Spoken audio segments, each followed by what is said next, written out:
આ તો બધા ધતિંગ કરે. હા તો હું ધતિંગ કરું છું, તમને ના પોહાતું તમે ના આવશો.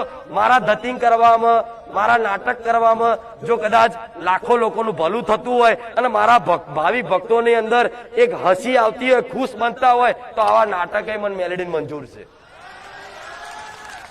આ કહી દે તો જાહેરમાં કેવું, આ તો પાખંડ કરે, ધતિંગ કરે, શ્રદ્ધા પેલા તો હા હું જાહેરમાં એવું કઉ છું કે આ પાખંડ તમે સમજતા હોય તો તમારા માટે, નાટક સમજતા હોય તો બોલવા વાળા તમારા માટે, પણ મારા લાખો ભાવિક ભક્તોનું ભલું થતું હોય ને તો આવા નાટક મને હારા લાગે છે. કે આ તો ધૂણવાનું તો માનસિક હોય, આ તો ગાડા થઈ ગયા હોય ને, માનસિક થઈ ગયા હોય એટલે હા તો મારો દીકરો નું માતા ગોડી જ છું, તો શું લેવા આવો છો? લાખો લોકો ડાયા બનાયા, મેં ગોડી બોલો આ શું ખોટું? જો તો ખરા મારા ભગવાને આવી મહિમા રચાઈ છે ને, હવે લોકો છે ને વિચાર કરે ખારું આ જમ આટલા બધા આવે છે, અરે એવું તો શું છે?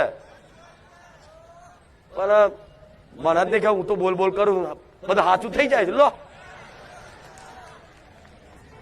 આ તો ગોડાજી માતા બોલ, હા તો હું બોલ બોલ કરું છું પણ સાચું થઈ જાય છે, તો એમાં હું શું કરું?